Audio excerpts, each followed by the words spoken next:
Alexander Khara joins me, former advisor to the Minister of Defence of Ukraine, now a director for the Centre of Defence Strategies.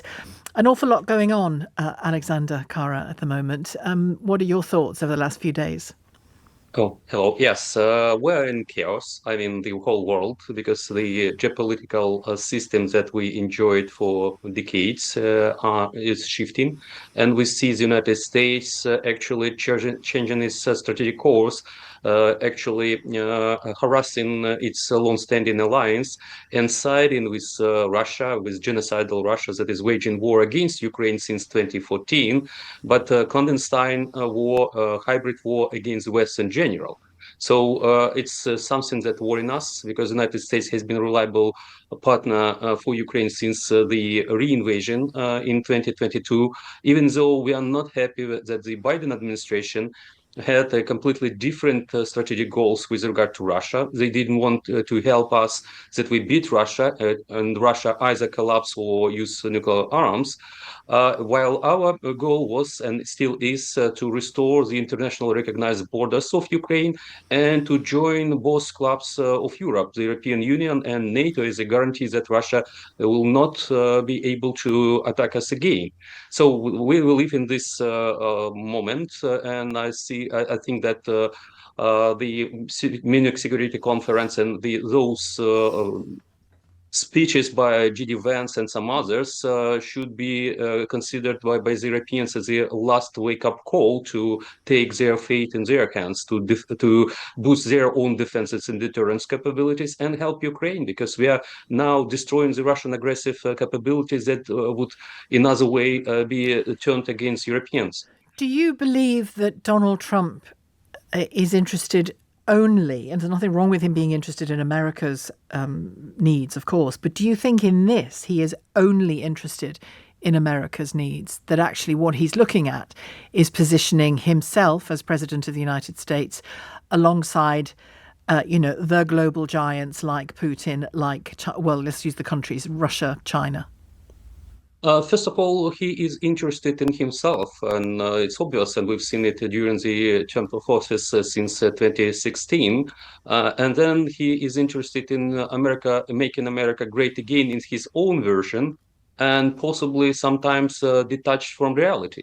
Yesterday, we've seen Marco Rubio shaking hand Sergei Lavrov, and it reminded me Hillary Clinton and Sergei Lavrov when they restarted or reset their relations after the brutal invasion of Russia in Georgia.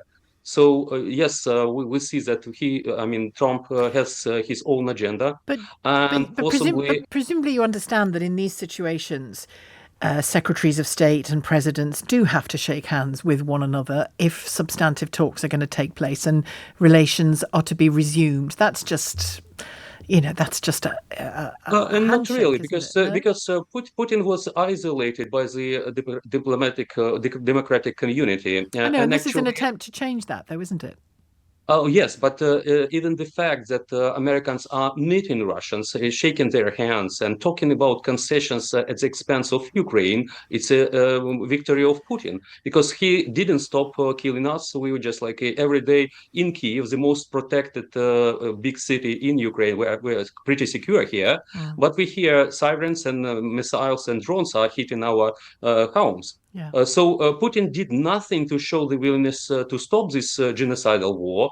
And the Americans are prizing him with a lot of gesture, and they are giving up the most important blue chips that they have made trade with Russia during the de facto talks. Would you have felt differently about all of that if the Americans, whether it was Trump or Marco Rubio, made a point of meeting Zelenskyy as well? Well, actually, Zelenskyy met with Rubio during the security conference in Munich, which was pretty good. But what we are worrying, and actually it's our president in the recent article in The Economist and in several interviews outlined his vision that we need to meet with Americans to forge a joint plan how to pursue Putin to stop this war. And now we see that the Americans are trying to solve their geopolitical problems at expense of Ukraine and Europe in general. That's what So sorry, just on that. That's what you believe this is about to you, meeting Russian officials first because it's about America's geopolitical positioning rather than about ending that war for Ukraine, oh isn't yes, it? for sure. We just like Rubio in his press conference, he said about that. Actually, his formula is a bit soft. He said that it would be nice to restore economic cooperation with Russia and to cooperate on geopolitical matters when the war is settled.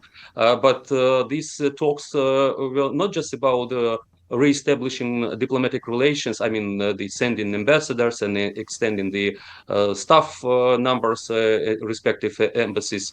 And they talked about other things. And we should not forget that the first meeting and the first formal contact was when Steve Witkoff visited Moscow. And he not just brought the American citizen back that was illegally actually captured by the Russians, but they talked about the Middle East and Ukraine as well. So I see that for Mr. Trump, Europe is not really, it doesn't matter. Europe is not that important. Europeans should take responsibility for their own security and prosperity. But for him, deterring China in the Pacific and creating an alliance against Iran and strengthening the security of Israel are of top priorities. So that's why they've been talking about Russia, hoping, and I believe that it's a mistake, it's naivety, that it's possible to get a more constructive There was role of Russia in the Middle East, not to mention to bring Russia from this embracement of China. There was a former advisor to Donald Trump from his first time as president saying this morning on the radio that he believes either that Trump already knows this, but if he doesn't know this, he will soon be very sternly advised that all talk of abandoning Europe is to be avoided, and any practical moves to pull out of Europe militarily are ill-advised because America, as much as Europe, needs Europe for that forward-facing military protection in Europe, the bases in Europe, the bases not necessarily butting up against Russia, but the bases in Europe. He'll get that, won't he, Trump? First of all, Trump is correct criticizing Europeans for not spending much on their own defenses and to many countries. But one of these first conversations with Putin, he talked about not just Ukraine and other things. He said that he wants to negotiate with Xi Jinping and Putin, halving the defense budget and further nuclear arms reduction, which is, as a general idea, is pretty interesting one. But I'm not sure that China or Russia are going to go this way. But if we're talking about nuclear arms reduction, the United Kingdom has been I'm there. not actually. I'm talking about more traditional military bases and positioning dotted around Europe, for NATO, which includes America still. But this is the most important thing because it's not just NATO is the United States plus European partners, but the most important thing, the nuclear umbrella that the United States provide their European allies with. And if Americans are in talks with Russia to reduce the stockpile of these ICBMs and other things, it means it will undermine the UK nuclear deterrent. And actually, there was a situation in 1992 when the Soviets, just appeared independent Russia, were in talks with the Americans. And they were doing the things without consent and without consulting the United Kingdom. So it's undermined the security of the continent and particularly of your country. And this is a big thing.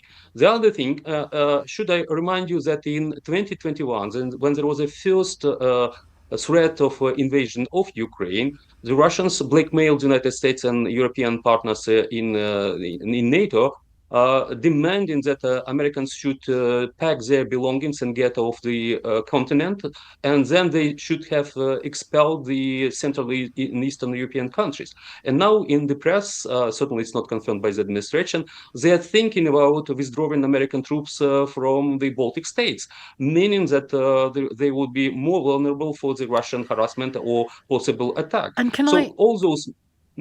No, please finish your point. Apologies. Oh, yes. I'm not saying that the United States are going to withdraw from NATO right away. but there will be a gradual withdrawal of their troops, and they will be, putting Europe, which is not ready for its own reasons, and we should blame the whole European family for not paying enough for their defense. Okay. And thus, he is just exposing Europe to the Russian blackmail, and it would be more and more governments in Europe. And actually, one of the reasons why G.D. Vance talked not about foreign policy, about threat from Russia and China. He disregarded it. He was talking about so-called freedom and democracy, poor state of freedom and democracy in Europe. And he was actually sending message to all those alt-right and populist in Europe who are more pro-Russian than pro-European. Okay. So that's why all those trends are really dangerous for Europe and certainly for Ukraine.